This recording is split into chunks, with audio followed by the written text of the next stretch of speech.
Hello, and welcome to a new episode of the Voices of the Vic podcast. I am Mike, and tonight I'm delighted to say that we are joined by Ben Aiton, and I'm even more delighted to say that we're finally talking about a win, and it's a win on the road. Our last win was on the road against Derby County. It's our first win in 10 games, I believe. So, yes, thankfully, we are back to discuss good times. The Hornets picked up a very good 3 points away at the Riverside. Middlesbrough going through their own demons at the moment, but we took advantage of that. And, 1-0 victory at the Riverside, which now puts us back in 10th position, 3 points behind the playoff spot, or the last playoff spot, which is currently occupied by West Brom. Very topsy-turvy league is the Championship. But before we get into that, as I said, I'm delighted to be joined by Ben. Ben, how's things with you? What's the update? Are you all good? Yeah, how's things? All good, mate. Bit stressful, as you can imagine still. I was just saying to you before we came on air, like everyone looks forward to a weekend where you get to chill and relax and then go again Monday, but you just don't get that chance when you got a 4-year-old or your missus going through breast cancer, and it's just really stressful. And I'm looking forward to having a few cans of ciders tonight, discussing all things Watford. I've got a few lined up here. But yeah, I'm all right now. I'm in a better headspace than I have been, which is good. And positive news on Kate as well. Even though that the chemo's knocking her for 6 and that, the treatment seems to be working, which is a breath of fresh air. And we know it's a long recovery for her, a long road ahead. But from what we've seen, her tumour's more than halved in size, and she's only had 9 rounds of chemotherapy. So, yeah, it's very positive. So that's been one weight off our shoulders, but I'm not going to count our chickens just yet because we know how long and grueling this whole year is going to be. But positive signs. But how are you, mate? Are you all good on your end? Yeah, and just before I go into that, amazing news. When you text a group about Kate's news, that really did bring a massive smile to my face, and no doubt your face and Kate's face as well. So absolutely delighted. That news tops it off for me, more so than winning at Middlesbrough, mate. That's brilliant news. So I'm all good. We are putting the flat on the market. I believe we are having the estate. We've had the estate agent round. We had 2 rounds over the one on Thursday, one on Friday, and we've decided to go with one of them. And we're finally putting the flat on the market. So fingers crossed we can actually get this one through. Beck's been in a position before she met me where she sold the flat 4 times, and each time it's fallen through at various stages of the negotiations. So fingers crossed this one actually gets over the finish line for once, and we can finally move out and move into a house as opposed to a flat. And then just been running, obviously fundraising at the moment for the WD18 Cup, which is in May.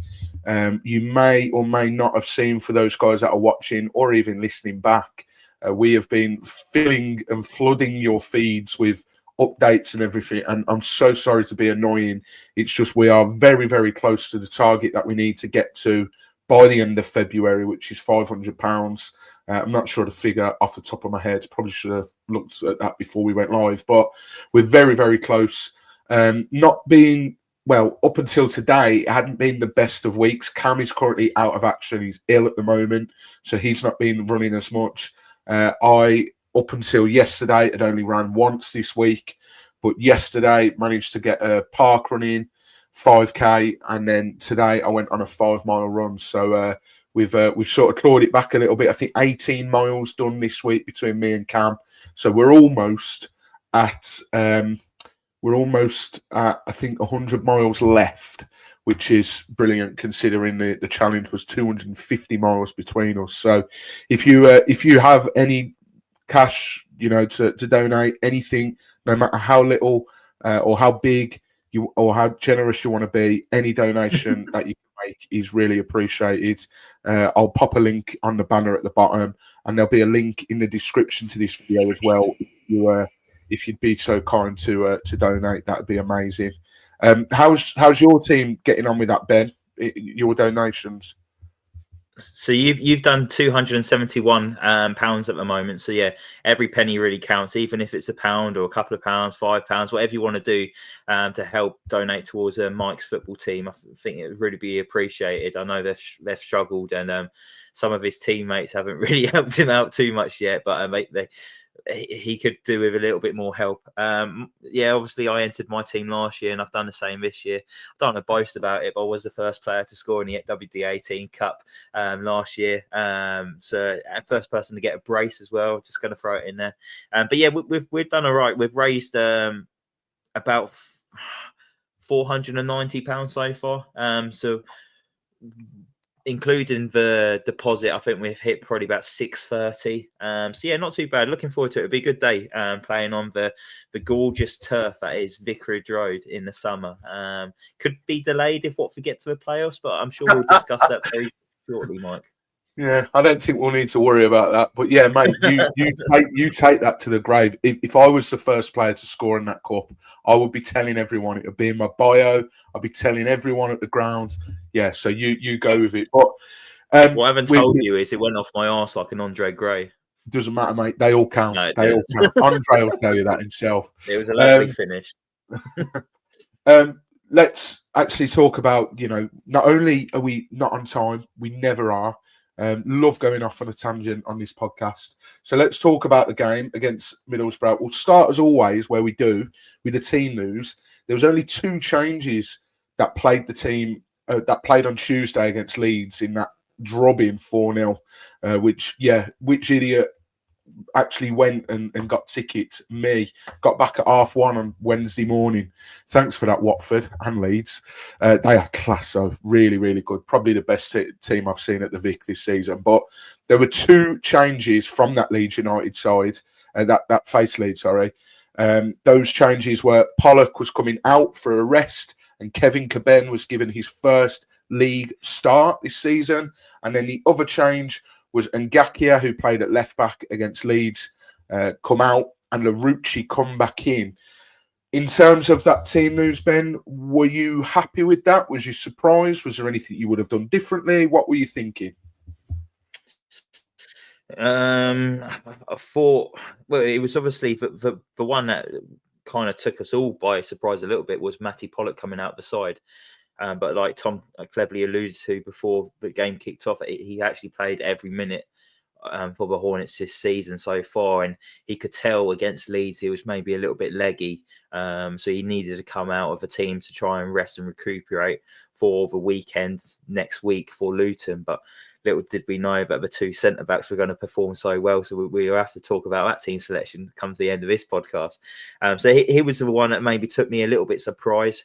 Obviously, he's from Middlesbrough as well, so he must have been a bit disappointed not to play against his hometown team, but also would have understood that he needs to rest. This is the first time he's probably played week in, week out for a very long time, especially at a high level like he is at the moment.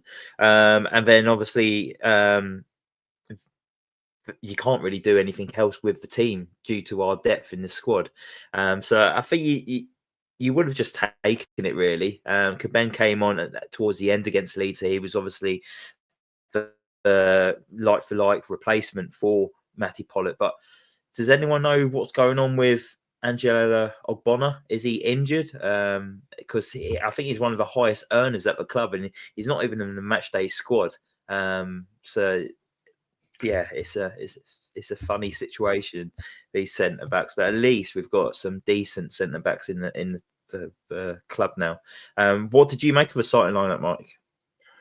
Yeah, like you, really. I think me and Cam said the other week. In fact, it was when we were at the Leeds game. We sat in the car, we did that podcast, and we sort of said, like, what would you do team news wise?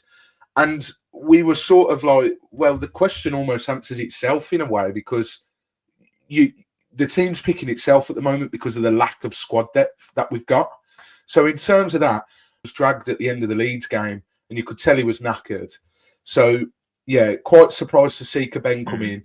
I mean, for what it's worth, and I know it was only the last 5-10 minutes of the Leeds game, I thought Ben, when he come on, looked really good in the little period that we did see him against Leeds. So when I saw he was starting, I wasn't disappointed. Maybe shocked, but not disappointed. And Cleverley's reasoning is, that's absolutely fine. We need to rest Pollock. We've got a big game coming up, and we've got, the Championship's a ruthless league. So, yeah, not a problem on that place.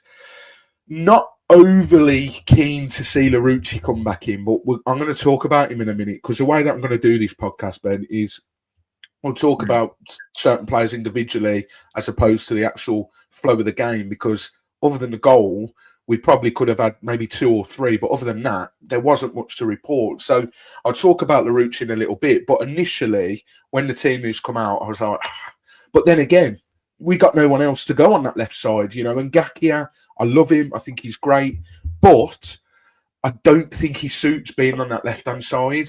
So it's the lesser of two evils, really. But let's start from the back. Selvik, he's had 3 games now. He made his debut against Sunderland, and then he played in the week against Leeds, conceded 4, did well on his debut against Sunderland, and then his first clean sheet. I think it's fair to say, Ben, I'm sure there'll be a few people that may disagree with this, but I think it's fair to say that he started life well at Watford. And he's sort of almost hit the ground running, and he's a lot more assured than Bachmann in goal. And I'd be quite keen to get your take on that, because I know you are one of the very few Dan Bachmann fans out there still. So what's your thoughts on the guy in the six? Did you have to remind everyone that I'm one of Daniel Bachmann's fanboys? But saying that, Selvik has been very, very, very good. And he has been a breath of fresh air. And I've really enjoyed watching him in between the sticks. And you can tell the difference straight away with a key goalkeeper coming in with the quality and calmness that he brings to the team. And it rubs off on the players in front of him.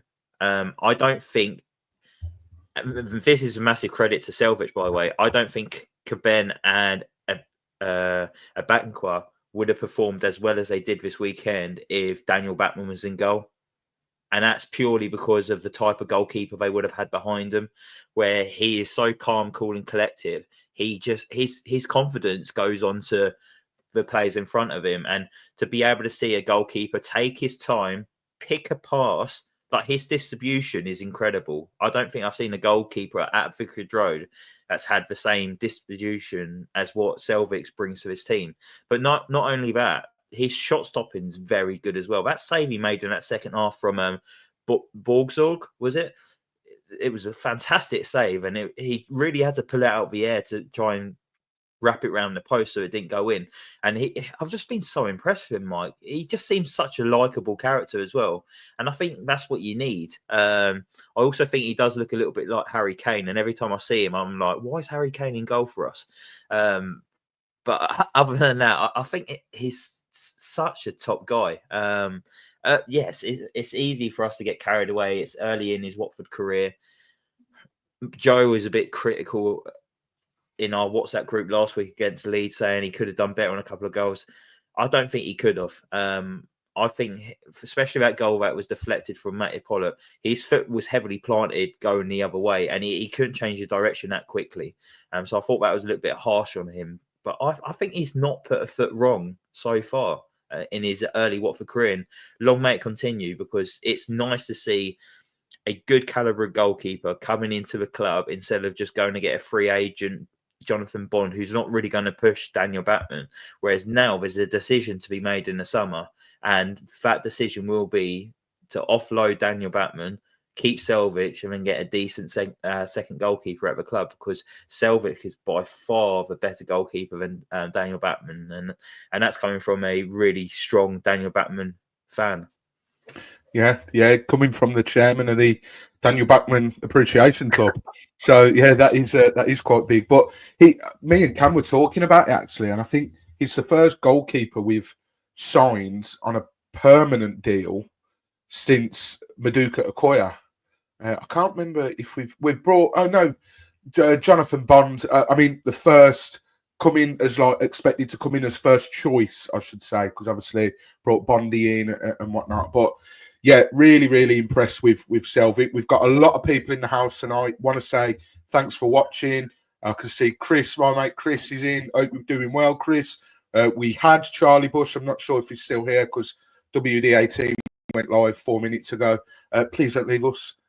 Stick with us. Melanie's in the house. Hope you're doing well, Melanie. Michael Thorpe, hope you're all good as well, mate. And anyone else that might be watching, keep your comments coming. We will get round to as many of them as we can. So, Ben, you mentioned about, obviously, Selvig doing well, and you don't think a certain partnership would have done as well. Now, that partnership you're talking about is Caben and Abankwah, two very young. In fact, I believe the average age of that centre-back partnership was 21 and a half. And to be honest, I think we all thought we'd seen a bit of a new partnership, a good partnership blossoming between Pollock and Abankwah in recent weeks. You know, we'd seen them play together and thought, okay, this is good. And now, you know, Kevin's come in and really done well. And I just want to say as well, I want to remind everyone that before Abankwah even kicked a ball, he was written off on Twitter. Like, we signed him, and the links that, you know, he was being signed and the rumours, and everyone said, well, we don't want him. Yes, we want players, but we don't want him. And the poor lad didn't get a look in, and he hadn't even, there wasn't even a picture of him in a Watford shirt, and he hadn't got a look in. So I just want to say I'm delighted that Abankwah has started his life at Watford as well as Selvig. There was one game, I can't remember what game it was, he looked a little bit shaky. I think it was a Cov game. But other than that, I think he's been absolutely solid. And there's a reason why he's been touted as one of the best Irish prospects coming through the ranks at the moment. So it's going to be interesting to see next international break, does he get the call up to the Islands men's squad? Who knows? And then it's got to be a sort of, this is why Clevs gets paid the big bucks, I suppose, because he's got one hell of a decision on his hands for Sunday. And I just want to read out a couple of stats just to highlight how good the defence were.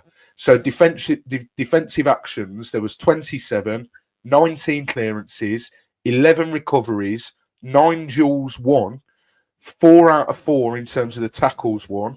There were 4 blocks, and they weren't dribbled past once. And of course, they didn't concede any goals.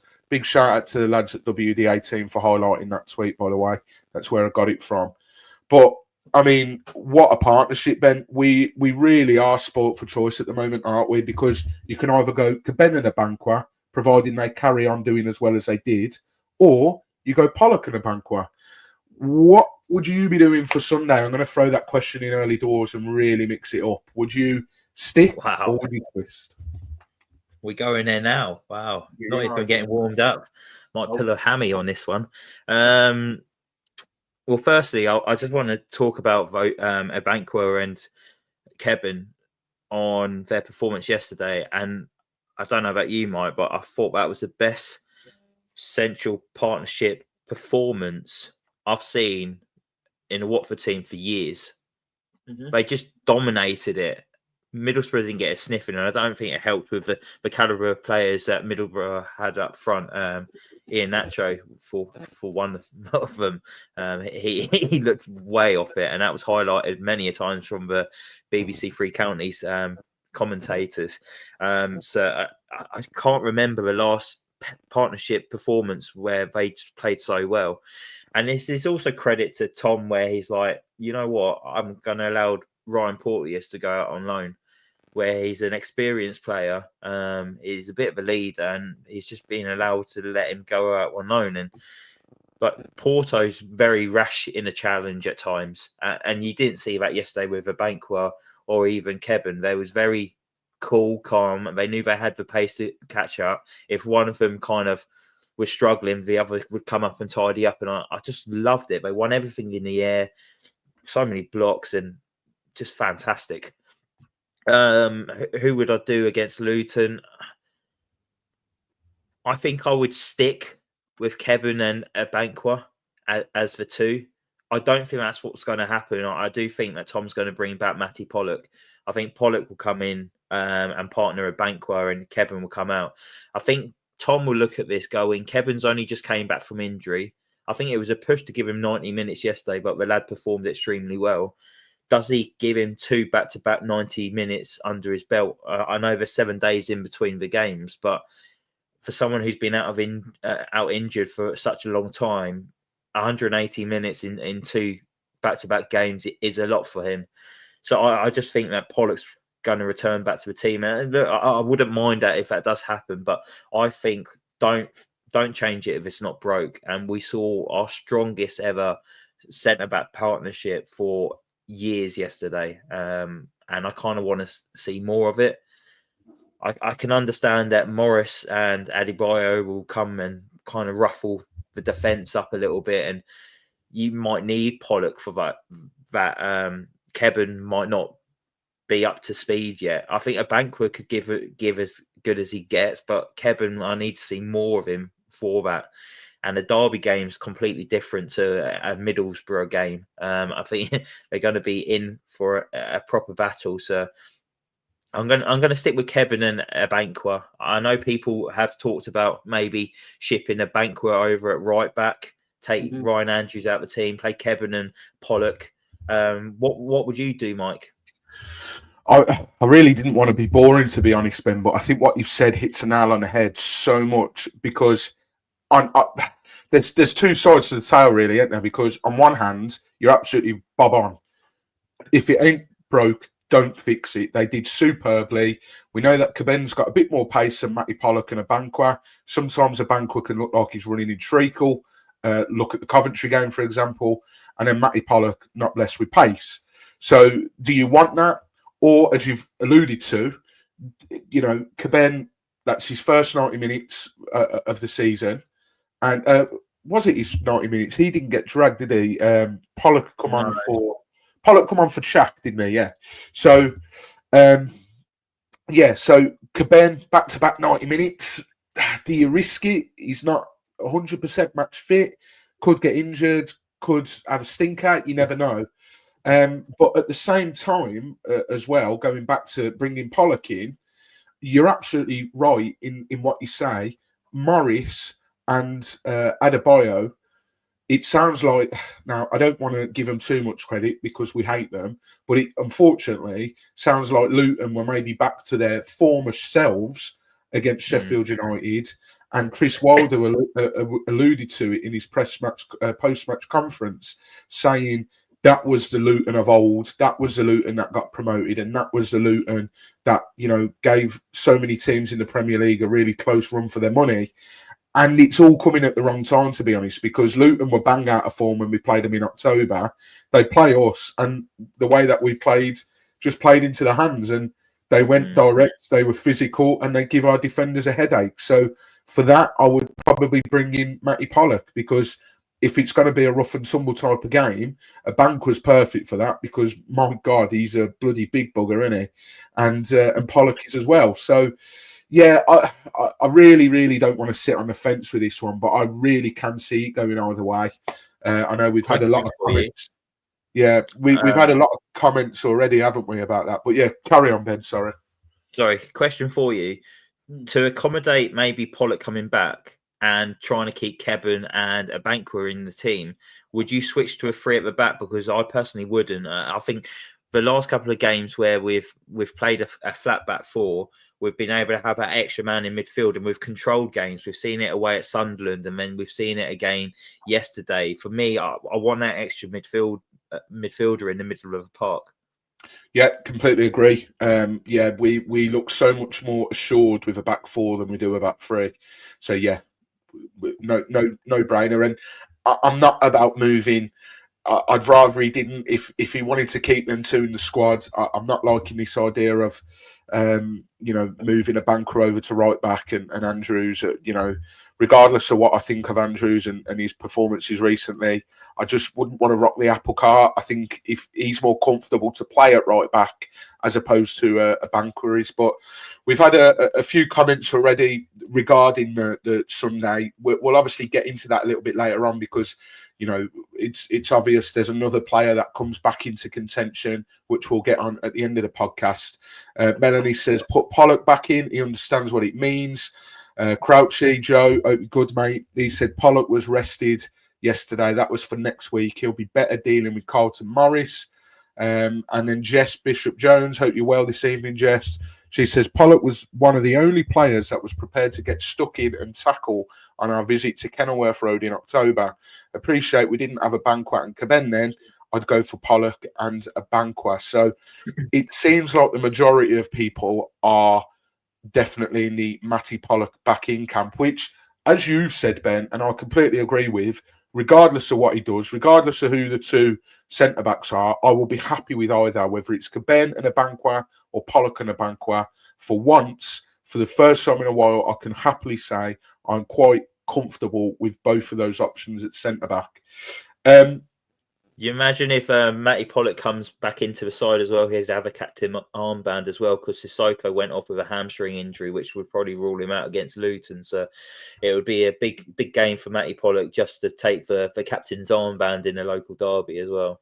Yeah, or I wonder, does it get given to Loser? Because I think he ended up wearing the armband yesterday. But then again, Pollock wasn't on the pitch, was he? Yeah. So maybe that's why. But yeah, equally wouldn't mind Loser getting the armband. His performances lately is kind of deserved it. Absolutely. We'll talk about Loser in a little bit because I am very, very. Chris Bell, he says Pollock skipper. I think a lot of people will say Pollock skipper as well. I am very, very quick at times on this podcast to jump down people's throats in terms of performances and I'm more than happy to call them out on the podcast when they've played some absolute stinkers. So it is only fair that when they play a good game, I do give them the credit and give them the flowers that they deserve. And the man that I'm referring to is Yasser Larouci yesterday. I thought it was probably one of his better games this season. I don't know. Melanie, yes, you're right to bring that comment up here, Ben.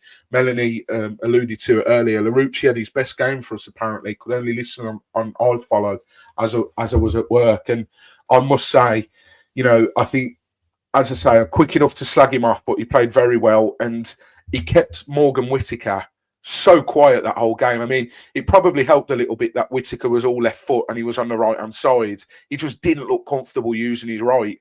But even when he tried to, Larouci was there. So for me, probably his best performance in a Watford shirt yesterday.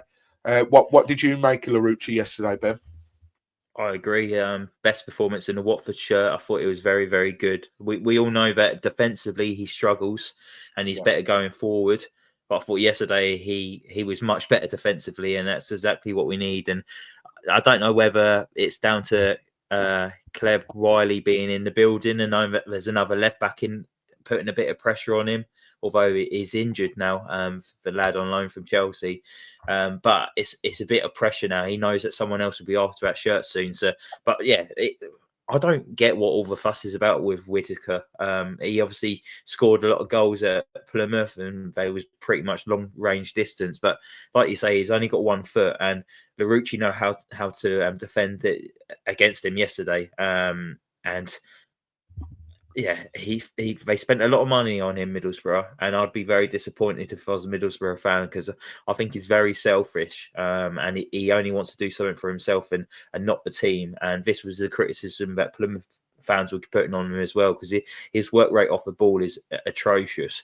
I don't know if you heard last year in the summer, he was like linked with a move to Napoli, wasn't he, or other big sides as well. And I was like, how on earth are people looking at him? Because it's not actually that good. He was playing at Swansea a couple of years ago as well. So, yeah. But, yeah, Larouci, very good. Much improved. I want to see more. Let's not have a one-game wonder. I want to see back-to-back performances now from Larouci.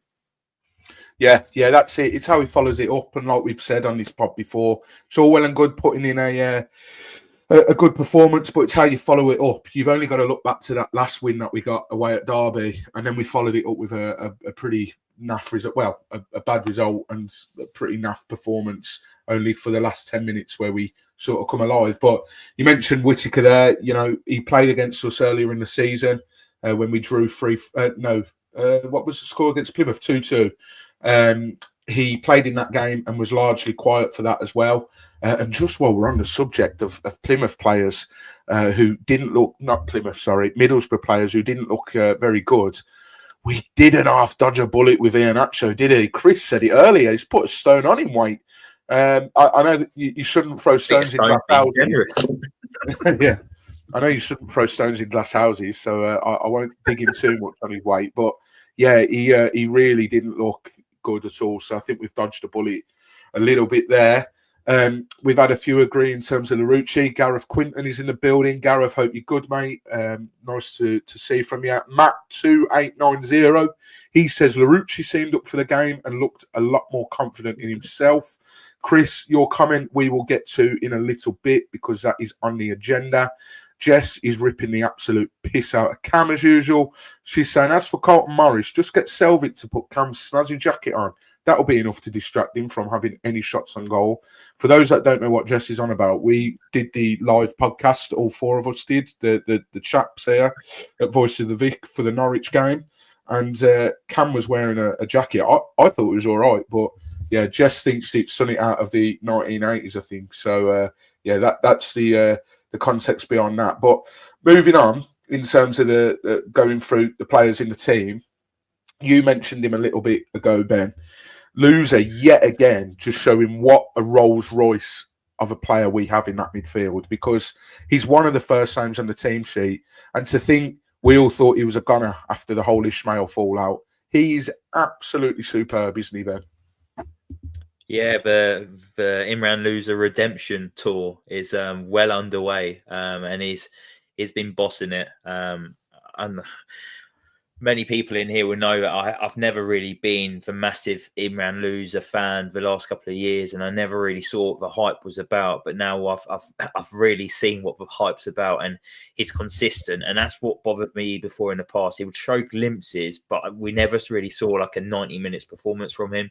Whereas this season, my God, have we been seeing it and more. And what's really impressed me in particular the last 4-5 games is his work rate off the ball and his commitment for the team and for the shirt.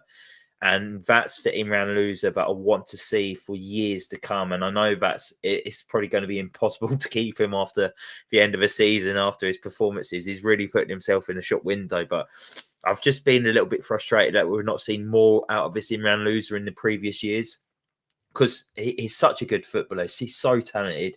He's young still. He's only 25, so he's got plenty of years ahead of him. He's probably not even hit his prime yet.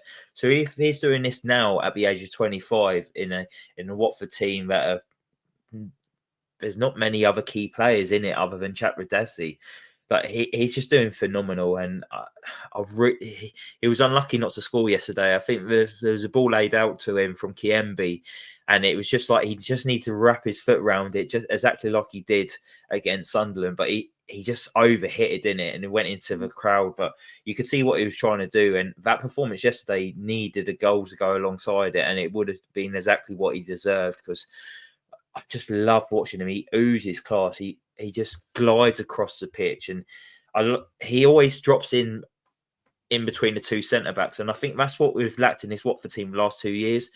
Whenever our centre-backs have had the ball, and it's going back to like last year, like when you had Kiembe or Hamza Chowdhury, the defensive midfielders would hide from the centre-backs, and they'd hide behind the oppositions and be like, we don't want to receive the ball. Whereas Imran Loser is like, he runs at them, like showing his hands, saying, pass it to feet.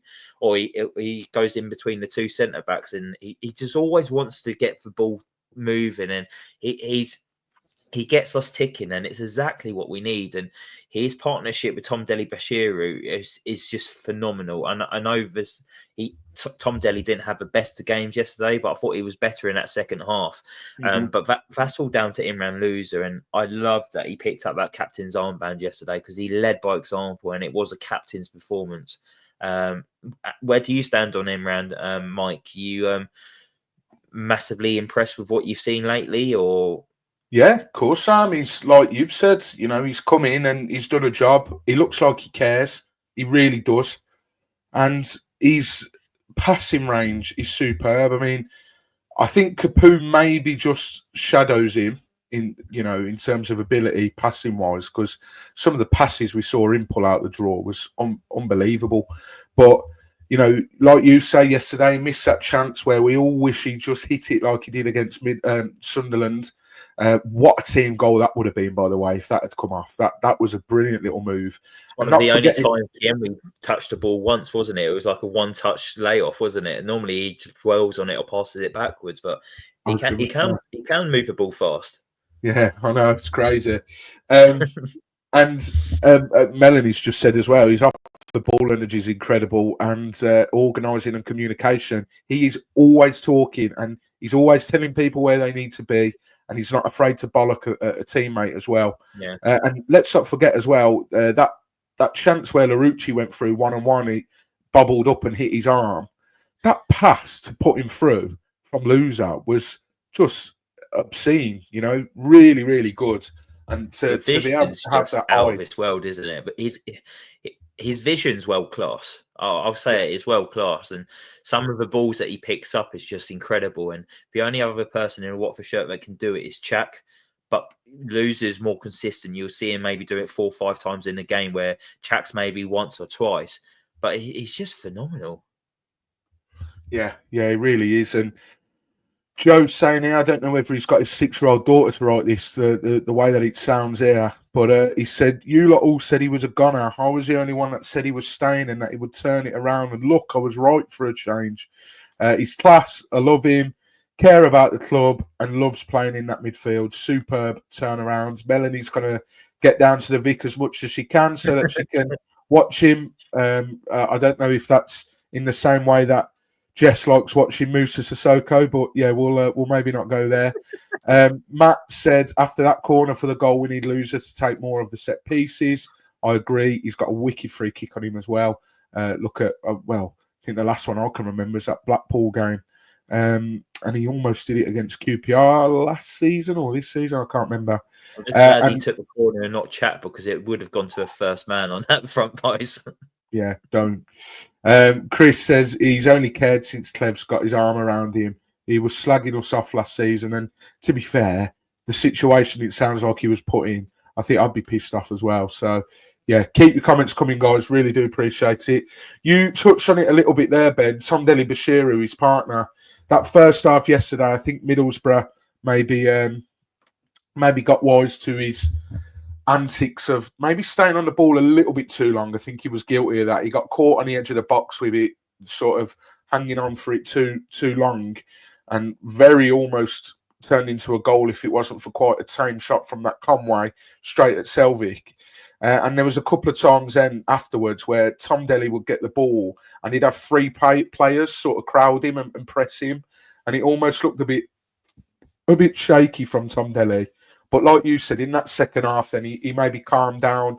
Middlesbrough maybe weren't as on it with the press, so he rode that wave of bad play in that first half. But maybe not his best performance yesterday, Ben. I felt bad for him yesterday. I do feel like Middlesbrough targeted him and thought he was the weak link in this Watford team. I don't know why they didn't target Kiembe if that was the case.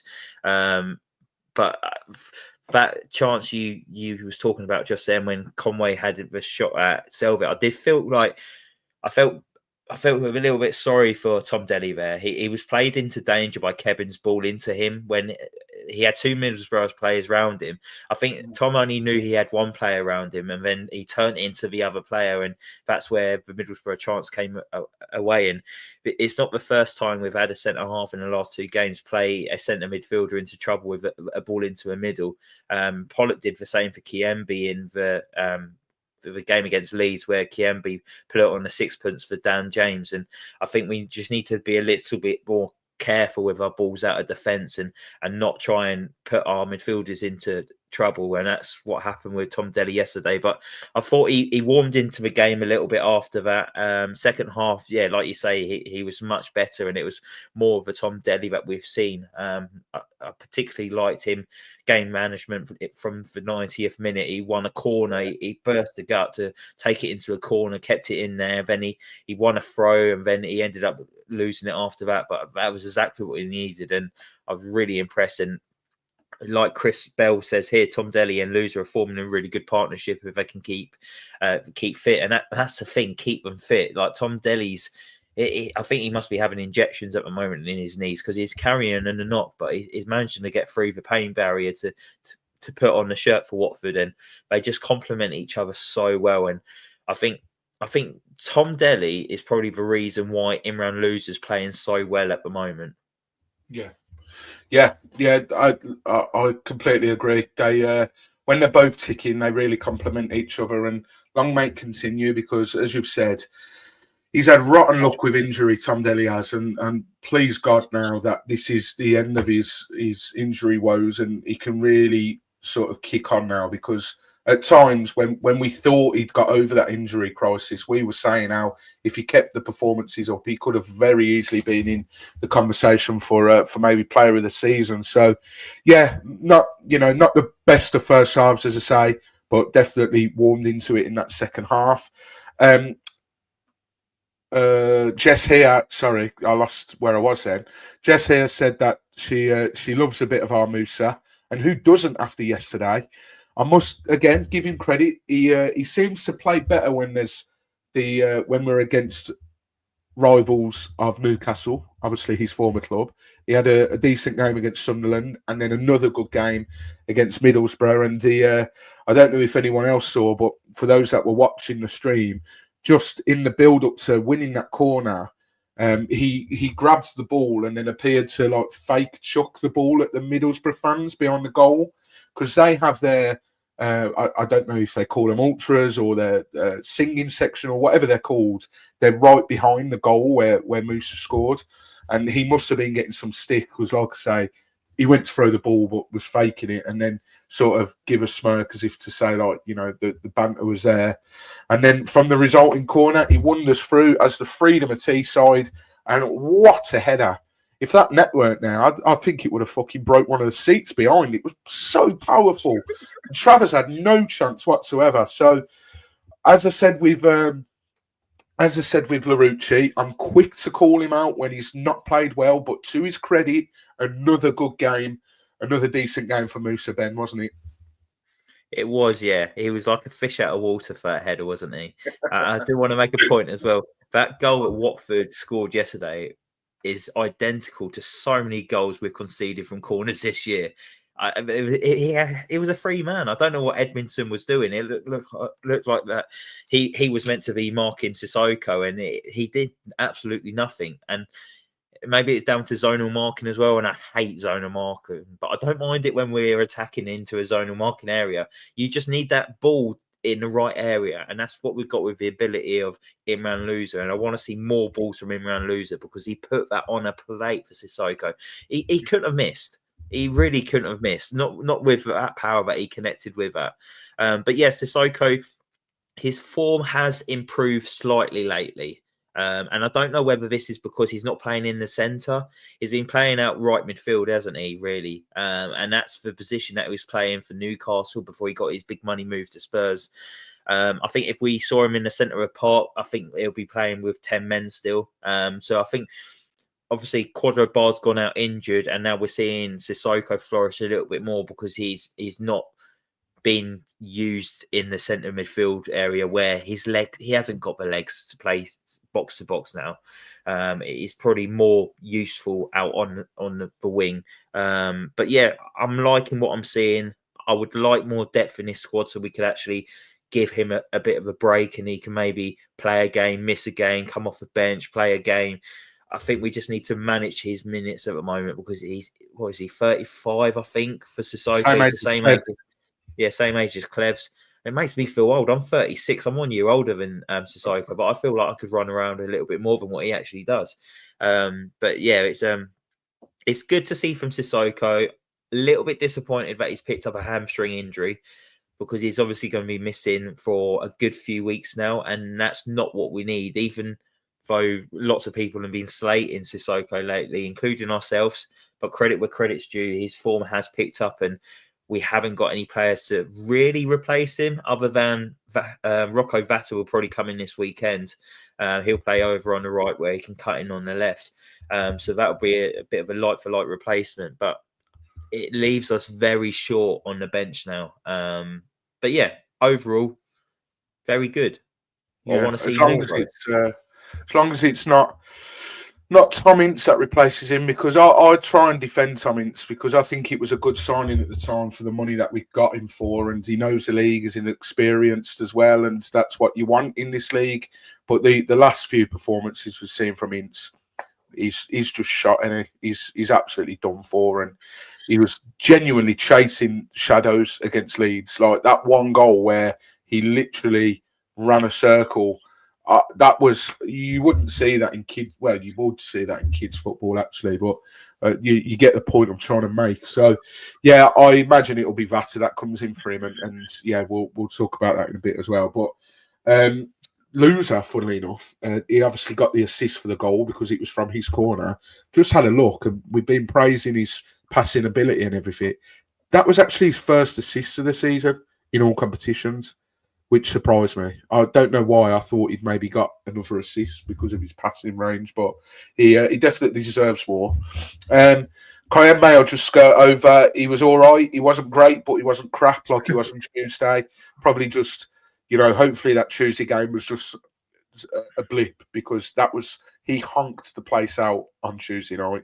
So yeah, not much that needs to be said about. He couldn't have done any worse, could he? But one thing I will say about Kayembe, he looks better further forward than what he does further back. That's the only assessment I can give on him. Exactly. Track Vedanzi, I don't know if anyone saw. I'm so down with the kids because I was making a meme at half time about that was very good, mate. My mate messaged me last week. We was voice noting each other, and he was like talking to me, and he literally did what you said.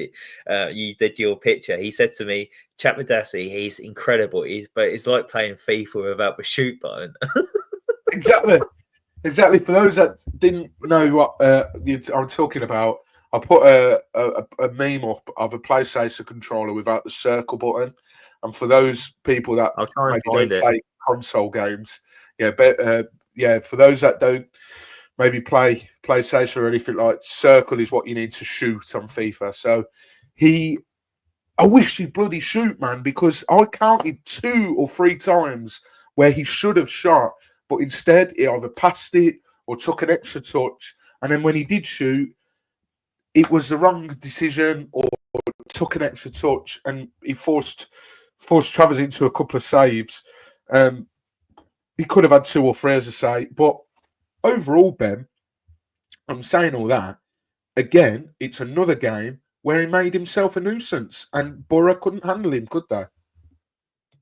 No, they couldn't get it anywhere near him. There you go. There's the picture. Can you all see it? Yeah. Yeah, there you go. Absolutely quality from Mike Duffy. I was actually impressed that you actually did that. I thought you'd maybe ask Cam to whip it up for you. No, I thought, because I don't know if I'd thought I'd seen something similar before. So I actually Googled it. I Googled PlayStation controller without the shoot button. Oh, there you go. And I thought I had a problem. You wouldn't have done it. No, I did make it.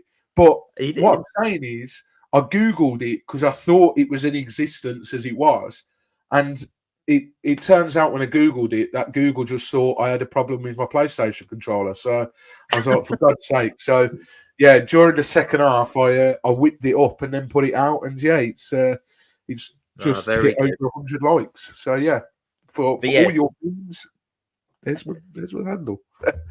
But, yeah, Chat Vidassi yesterday, and another performance where he's very, very, very good. He's far too good for this level, but the only thing that he needs to improve on is his end product. And we talk about this on every podcast, so I'm not going to bore you all on it. But he's probably the second name on the team sheet. on his importance. He probably was number one at the start of the season, but Imran Losers came in and surpassed him now. But I'm enjoying each week where you go on Twitter after the game and the opposition fans are all raving about Georgie Chapadassi, and they're also doing it with Imran Loser now as well. So I think we're going to get to a point of when it comes to the end of the season and these two standout players won't be here, and we are going to be left with two massive holes in this team because they've been so influential. But yeah, another good performance for Georgie. I just wish he could find that circle button on his PlayStation controller. Or hit it bloody soon enough to actually, so he could time it well. But you mentioned there about, the fact that he keeps getting brought up by opposition fans and Loser does as well. I meant to make this point earlier when you were talking about Loser and whether he'll still be here in the summer. We did hear on the Do Not Scratch Your Eyes podcast that Scott Duxbury said that those two had been subject to bids, quite sizable bids in the January window. They didn't say who or where from or what league or anything, but if they're turning down bids in Jan, you can bet your bottom dollar that they're going to be getting bids in the summer as well. So let's enjoy them whilst we have them. But for goodness sake, Georgie, please score, because he hit the bar against bloody Leeds and could have got 2 or 3 yesterday, and probably deserved a goal for his performance against Sunderland as well. So yeah, he should have got an assist yesterday as well. That ball over his top that Ince to run onto was superb. It's just I don't know why Ince tried to lob a 6'4" goalkeeper when he was really close to the keeper anyway. Like that was a perfect shot for like a Troy Deeney away at Sheffield Wednesday when he's 1-on-1 with a keeper and he just a little touch underneath the goalkeeper, because the keeper will be on his toes expecting a lob at that point because of the flight of the ball. But yeah, it's just disappointing from Tom Ince, like you've already spoken about. Yeah, well, I can cross that off the list because the actual note was about him coming on and being uninspiring. I've already talked about that. And then I said here, should have scored, bring it down and go around the keeper. Don't try and lob him. So, yeah, thanks, Ben. We tick that off. Doumbia, I was maybe a bit harsh in the group chat. I sort of said that he should have done better with that first chance, but upon later reflection and watching the highlights back, it was behind him. So from us back. Yeah, I'll give him that credit. But do you know what? He just does so well at holding the ball up. He genuinely reminds me of Keenan Davis, the way that the ball just used to stick to him. He'd hold the ball up. And not only that, I know he hasn't scored yet or he hasn't got an assist. He did bloody well against Sunderland. He won the penalty, etc. But just having him on the pitch, he brings others into play. And I feel more confident. If the ball gets pumped long or the ball's up in their sort of their area, I feel more confident that he's going to lead the line better for us than Bio. And do you know what? I'll kill 2 topics of conversation here in one stone. Vata, when he come on, I just feel like we lost that. You can't do that sub because he did it against Leeds and I think he got booed. You cannot bring Vata on for Doumbia. It needs to be Vata plays with Doumbia because Vata cannot win those headers. He cannot hold that ball up like Doumbia does, and he cannot do that job. We really, really struggled when Vata come on, and that's when we were really pinned back into our own half because we couldn't pin them in their half and get our players up the pitch because we didn't have that presence of Doumbia. So what did you make of him? Another performance. That's obviously his 3rd game he started in a row because of the suspension of the Crow. So what did you make of him? I'm really impressed by him. For 18-year-olds, 3 games in, I just think he's been very, very good. And I think he's been better than I expected him to be. And I'm relieved that he's better than I thought he would be. Obviously, he's got a lot of development to go through still, but of 18 years of age, leading the line in 3 championship games, he's done extremely well. And I'll go one better than you, Mike, as well. You've compared him to maybe a Keenan Davis on how to hold the ball up. I'll go one better. I think he's reminded me a little bit of a Troy Deeney back in the day on how he actually wins the ball in the air and he can hold on to it and defenders can bounce off him and he's linking up play. Like I think he's doing that more than what a Keenan Davis would do. I think Keenan Davis was a bit hit and miss sometimes, but in the last 3 games from Dumbia, I feel like he's been winning every aerial duel. I've really been impressed with him, and he's just very raw, and that's what's exciting about him. And I think he was disappointed coming off yesterday because he probably feels like, okay, it's 3 games. I'm a striker. I'm coming off and I've not scored. But it's more than that, isn't it? It's what you do for the team. It's helping you get your team up the pitch, and that's what he's done incredibly well in the 3 games that he's done. And like you said, as soon as he came off, you could tell what he brought to the side because Vata couldn't do the same. And that's nothing against Rocco Vata. He's not a centre forward. He's a number 10 or is a winger or a second striker. He's not a centre forward, whereas Dumbia was doing a superb job. And just exactly when you needed someone to take pressure off your defence, when the balls were going up, Dumbia was on the bench and it just kept coming back because we couldn't hold on to it. And if Dumbia stayed onto the pitch, I believe it would have been an easier end to the game. But obviously he's nursing a knock, and Tom's spoken about that in the last couple of games. But again, he's playing through the pain barrier again, and I just think he's been very, very good, and I'm excited. And the sending off from Vacuum Bayer against Norwich City was stupid, but it's a blessing in disguise because I think if he didn't get sent off, we wouldn't have seen this much out of Dumbia, and then it really has given Tom a very, very difficult situation on what he does this weekend against Luton and for the rest of the season. And I personally would stick with Dumbia. I really would stick with him. I don't think Bayo deserves to come back into the team, no matter how many goals he scored. I think when we did our Luton review earlier on in the season, Vacuum Bayo got minus points for his performance because I think he touched the ball once, and that was from kickoff. He didn't do anything else in that game. It was him and Musa Sissoko were absolutely awful. They stunk the place out, and that place stinks anyway. But he can't walk back into this team. He needs to throw his toys out the pram, and he needs to earn his spot back. And an 18-year-old Dumbia has done incredible, and I'm glad he's performed this well because it has given Tom a decision to make now. Whereas before it would just be like, oh, we just play Vacuum Bayo because he's experienced.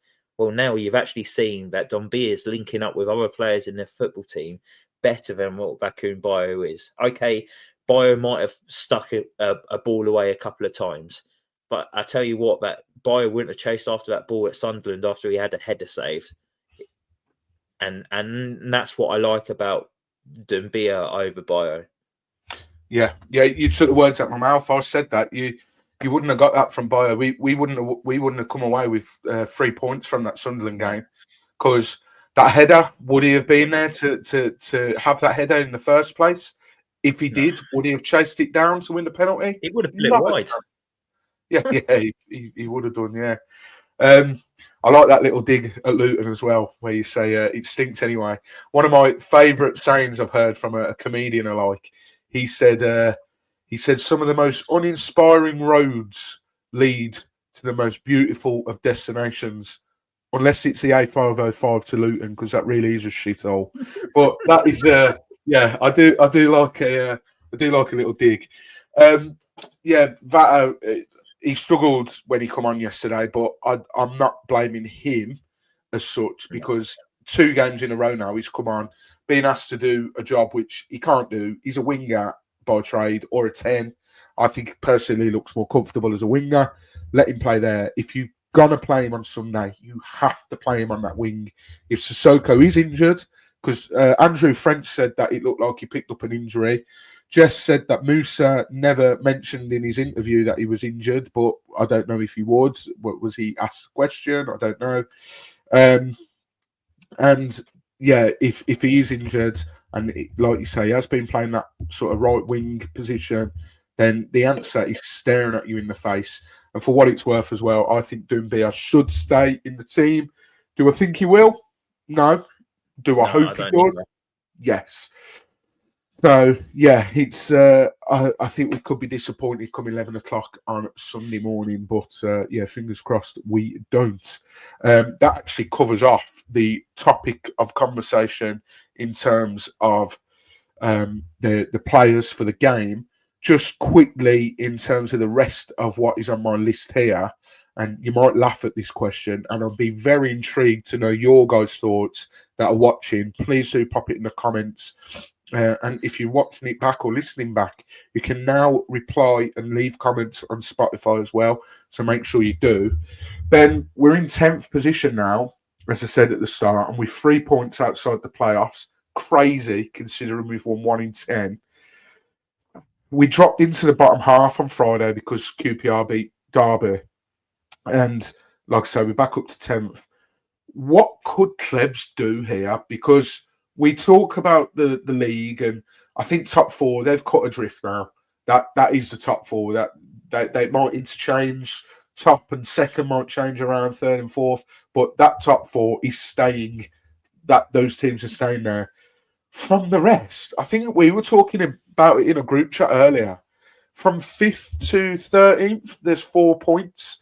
Do we dare to dream, or would you just be happy with survival? Like, what are your thoughts?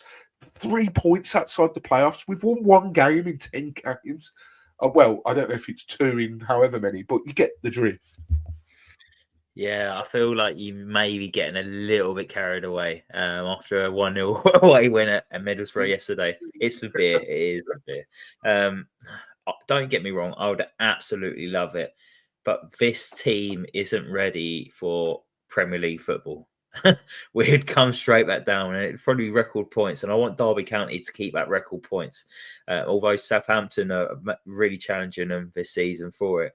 But yeah, it's nice to get excited, and I would very much like a trip to Wembley. And we all love a day out at the Green Man, and we've done it many times, Mike. We've done it for playoff finals. We've done FA Cup semi-finals, FA Cup finals. It's a really great day, and that's all I'd want out of it. I wouldn't want us to go up because I'm not ready for us to get battered week in, week out. And yeah, it's I would just take a top half finish. If we finish 12th or 11th, I'd be happy with that. Considering where we've been, it's a step in the right direction. It's just, would we build on that for next season? I'm not sure. Tom Cleverley's only got a contract to the end of the season. I saw James from Watford Way tweet that earlier. So there'll be a decision made at the end of the season whether Tom's even here or not.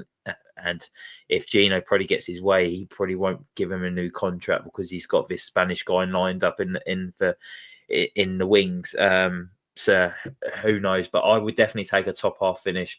What about yourself, Mike? I imagine you're more a glass full than a glass half full. So I'd imagine you'd take a 6th place finish. No, when I asked that wasn't me saying I think we're going to get playoffs. I was just intrigued because of how poor the league is. I just can't believe that we're still only 3 points outside. Now, I think there's a load of other teams ahead of us in the pecking order. Like yourself, not to be boring, and Chris said it a minute ago, he thinks we'll finish 12th or 13th. Jess says doubt we'll get playoffs. Clevs will be gone end of season or before if we get stuffed by Luton. Chris says we're a couple of injuries away from struggling. Paper thin squad, keep TC and hope for a wealthy owner in the summer. I'd take a top half finish. A top half finish with this squad and the lack of squad depth would be amazing. Obviously, there will be a little bit of disappointment, even though I'm not expecting us to get playoffs. Do you know, if the weeks go on and we still are in a little bit of sort of touching distance and then we don't make it, even though I'm not expecting us to, there will obviously be that disappointment of, if only we turn this draw into a win, or if only we held on for a draw there. And you sort of start thinking of what if. And I think if we got into the playoffs, and this is a big if, by the way, but if we did, I don't think we'd get through the semis. I think we'd lose. You're probably looking at Sunderland or Burnley that we'd be playing. is it 3rd v 6th with 4th v Yeah. 5th? So it would probably be Burnley, and we ain't getting through 2 games with Burnley. I know we only just lost 2-1 at Burnley, but listen to myself. Why am I talking about the possibility of us playing Burnley? Well, You know what? I do think that if we've got to a point with 3-4 games to go and we're within touching distance, say we're 3 points adrift, Quadro Bar coming back from injury will feel like a brand new signing, and I think he is. I don't want to put a lot of hope onto his shoulders, but he is the difference on us winning games, and we saw that before he got injured. So I think him coming back fresh and raring to go could be very interesting for Watford if we want to try and get into the playoff positions. But I think only if we're like within the mix, if we're outside the playoff zones with 3 points off, 3-4 games to go, I feel like he could be a massive wild card and a difference in this Watford team. Yeah, and we look forward to finishing 15th after all this chat. But I completely agree, Benny. I don't want to get ahead of myself, but it does make you wonder what if the league keeps being as poor as it is, and we get to the later knockings, and we sort of like, oh, okay, we're only 4 points outside, and let's see what happens. Jess really hopes that Leeds bottle promotion again. I think Leeds are winning it this year. Leeds are a step above. Like, I know a lot of people don't like it, won't it? Yeah. Leeds are a step above, and Sheffield United have recruited very well. Just 2 quick topics to finish on, because I know we've been going for just over an hour now. I'm not going to ask about team selection and all that. I'm just straight in the middle. Luton next up at the Vic. Massive game, especially after October. We really, I saw Rio Wolf was at the Tottenham game, the FA Youth Cup, and a lot of the players were there. And I saw his tweet to say that he spoke to Matty Pollock, and Matty said that they want revenge after October. I really hope it's not just words. I want to see that put on the pitch. I want to see players that actually want revenge. You can all speak a good game. Clev said, yeah, the players know. And I think we did a bit too much talking in the build-up to that game. I don't want to see any nonsense on social media. Just tweet as if it's a normal match day. Okay, maybe add a little bit of needle, but none of this, silly tweeting before the match. Let's just turn up, do our job on the pitch, hopefully win, and then we can rip the absolute piss out of them when we do win, or if we do win. But what are you thinking score prediction-wise? Because Luton are bottom of the league. I don't think that they've not won away from home this season. I don't even know if Matt Bloomfield's won a game yet for them. And everything is pointing in the direction of Luton coming and not picking a win up. But we know that form goes out the window in these type of games. You've only got to look at October to see that is the case. So what are you thinking score prediction-wise? Another difficult question, Michael. I don't know. It all depends on... I think I know it's easy to say it's all down to the players, but I think this is all down to the fans on this one. Okay. I think the fans in Vicarage Road really have their part to play. And I hope everyone who's attending the game get behind the balls from the first whistle. And I imagine they would. But the atmosphere at Vicarage Road lately has been dire. And the last time the atmosphere was decent was against Luton. So I'm hoping that everyone will get behind the team. And I say this, I want from first minute to the 90th minute of supporting the team. I don't want us to be singing Gino's name or nothing. The fans are going to be kept in behind the full-time whistle for about 20 minutes so Luton can make their way safely to wherever they need to go. I was going to say something that would have got me into a lot of trouble, so I won't. But yeah, they're going to have to travel back to their homes. But during those points, in that 20 minutes, then we can probably sing about Gino and let him know about how unhappy we feel at the moment. But from the first minute to the last minute, we need to get on the players' support. We just need to support them. And it's difficult. Luton come in bottom of the table. We've been here so many times, Mike, where bottom of the table came to Vicarage Road and there's been an upset and potential it could happen again. I think that there will be goals in it, and I'm not going to put it down to equality. I think it's going to put it down to the nervousness in both teams at the back. And Jess has probably stolen mine here. I'm going to go for a Desmond. I'm going to go for a 2-2. I would love to say Watford's going to win, but there's something inside me that's like, we will fuck it up, and it's the Watford way. I think we're so far down the line where we've won 4-0 against them a couple of years back, but we had like Joel Padro and Ismail Assar in the team, and now I'm looking at the team and I'm going, now we've got Tom Ince and Edo Kiembe, and it's just like the teams have changed. So I'm going to go for a 2-2, and I would absolutely love Joe's 3-2 Watford goal in the last minutes to win it. Like, that would be the best feeling ever, to win a local derby in the last minute 3-2. Like, that would be incredible. But yeah, sorry for the long answer, but a 2-2. What's your score prediction, Mike?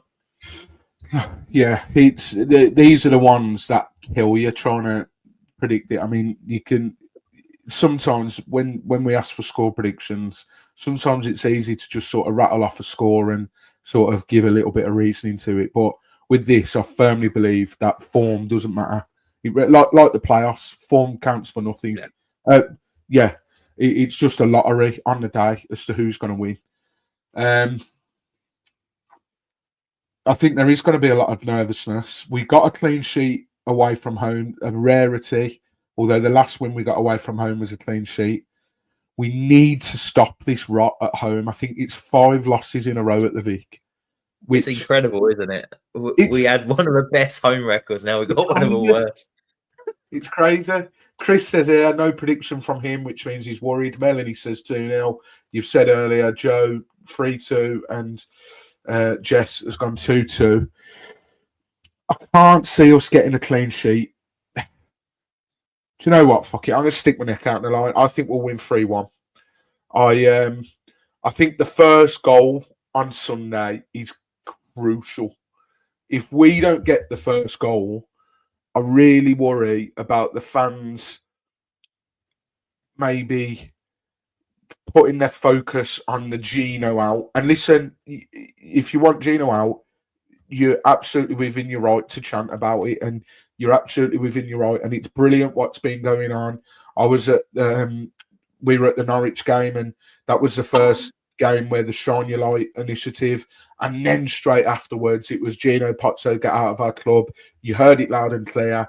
You know, we were sat just to the right of where the directors' boxes were. So, you know, Gino, if he was there, would have been able to hear it. Scott would have been able to hear it, etc., etc.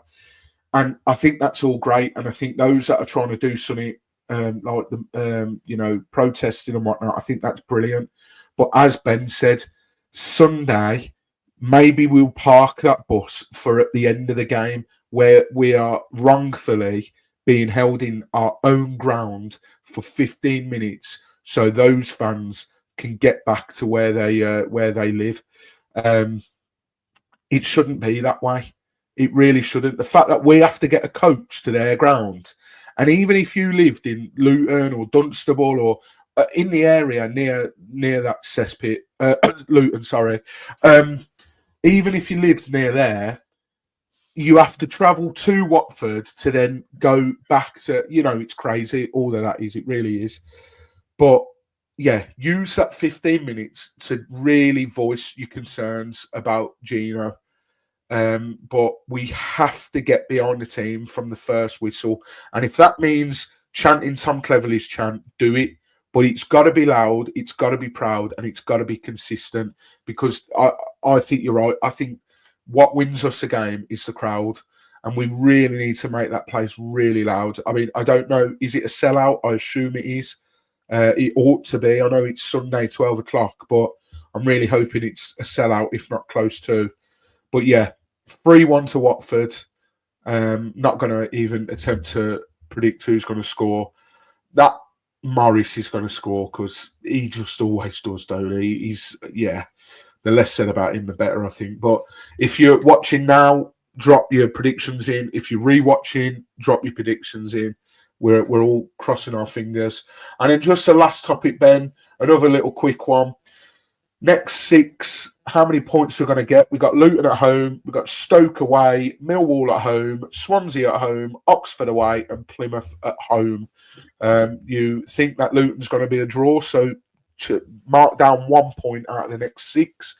But the other 5, you feeling confident? Or we've had that sort of horrifying run of games. We got through Leeds, Middlesbrough and Sunderland on paper, which looked a tough set of fixtures with 4 points. So you're feeling a little bit more confident with who we got coming up?